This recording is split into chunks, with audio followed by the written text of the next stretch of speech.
जाफर साहब कल जब यही बात शेर अफजल मरवत साहब ने की थी तो पार्टी की जानब से बड़ा सख्त डिनाइल आया था और फिर सोशल मीडिया पे जो है वो तहरीक इंसाफ के कुछ अकाउंट से हमने उनकी ट्रोलिंग भी देखी। वो सीनियर नायब सदर हैं पार्टी के, वो यहाँ पे मौजूद नहीं है, वो खान साहब की लीगल टीम का भी हिस्सा है।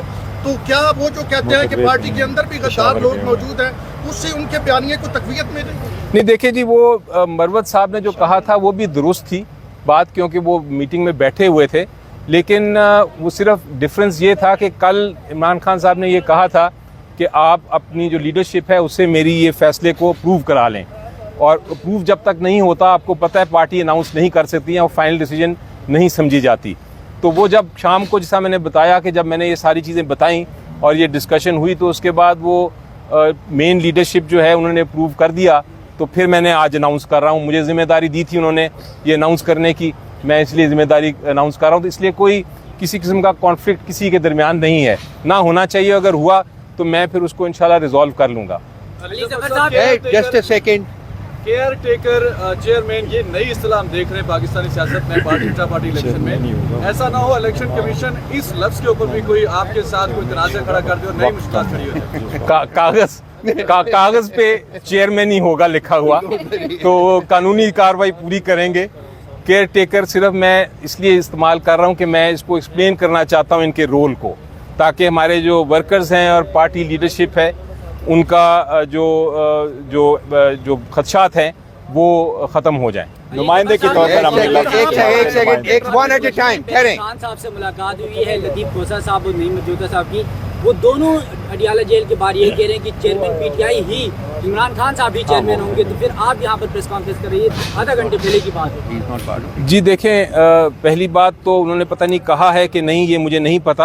अगर उन्होंने बयान किया है तो उनका अपना ये बयान हो सकता है, उसको मुझे तरदीद करने की ज़रूरत नहीं, आप उनसे खुद ही पूछ लें। लेकिन ये मैं अपनी ज़ाती तौर पे आपको राय दे दूं कि ज़ाती तौर पे मेरी नज़र में जो हकीकतन चेयरमैन हैं पार्टी के, वो इमरान खान साहब ही होंगे। तो अगर वो ये कह रहे हैं तो ये शायद हकीकतन बात कर रहे हैं, कानूनी तौर पे जो भी और हो। आपके पास बड़े सियासी लोग हैं, रऊफ साहब भी थे, बाकी भी लोग थे, बैरिस्टर साहब के ऊपर कोई एतराज़ नहीं, आपका फैसला है। लेकिन शाह महमूद जैसे लोग और परवेज़ इलाही जैसे लोगों को छोड़ के बैरिस्टर साहब का इसके हवाले से इंतखाब करना, ये हिकमत क्या है, ये भी बताइए। जी यही मैंने आपको बताया ना जी, कि वो जो इतने लोग थे, जो हमारे बड़े पॉलिटिकल लोग हैं, वो मुस्तकिल ओहदों पे बैठे हैं और वो मुस्तकिल ओहदों पे ही रहेंगे।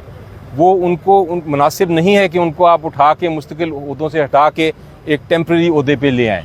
तो इसलिए इसका मकसद यही था कि हम ये एक तो साफ नज़र आ रहा है कि हम ये एक टेम्प्रेरी अरेंजमेंट कर रहे हैं, और इसलिए हमारा ये मकसद नहीं है कि कोई ऐसा शख्स आए जिसको हम फिर बाद में हटाएं और वो फिर टेम्प्रेरी तौर पे आए। उनके बड़े अपने अपने ज़िम्मेदारियां हैं जो उन्होंने निभानी है, और वो चूँकि परमानेंट नेचर की हैं, इसलिए हम वो परमानेंट नेचर वाले लोगों को किसी तरह से उनको नुकसान नहीं पहुंचाना चाहते। ये बताइएगा कि इंट्रा पार्टी इलेक्शन आप हफ्ते को कराने जा रहे हैं जी। एक तरफ हम ये देख रहे हैं कि तहरीक इंसाफ के कारकुन जो है वो गिरफ्तार हो रहे हैं, झंडा नहीं लगा सकते, मूव नहीं कर सकते, एक्टिविटी नहीं कर सकते।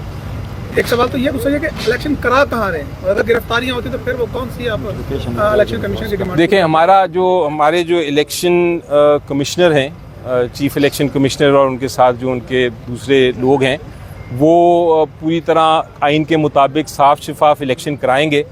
जो इलेक्शन का प्रोसेस है और किस जगह पे होना है, कैसे होना है, उसमें मेरी कोई इंटरफेरेंस नहीं है, ना होनी चाहिए, क्योंकि वो जो हमारे इंडिपेंडेंट लोग हैं वही अपने कायदे और जो रूल्स एंड रेगुलेशंस है उसके मुताबिक बनाएंगे। सही बात है कि जो पॉलिटिकल है पाकिस्तान में, आपकी जो पॉलिटिकल वर्कर है, उनकी तरफ से तहफ़्फ़ुज़ात का इजहार भी किया गया था। कल जब नाम सामने आ रहे थे कि जो भी निगरान चेयरमैन होगा, जो भी होगा, वो भी पॉलिटिकल वर्कर होना चाहिए, ना कि वकील। तो जब एक बैरिस्टर आएगा, जब वकील आएगा, चेयरमैन बनेगा, तो क्या जो इख्तिलाफात सामने आ रहे थे, जो तहफ़्फ़ुज़ात सामने आ रहे थे, वो किस तरह दूर होंगे?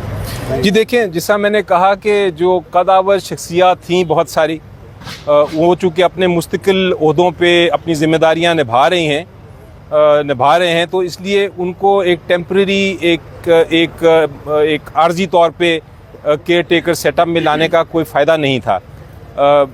जो बैरिस्टर साहब हैं वो नॉमिनी हैं इमरान खान साहब के,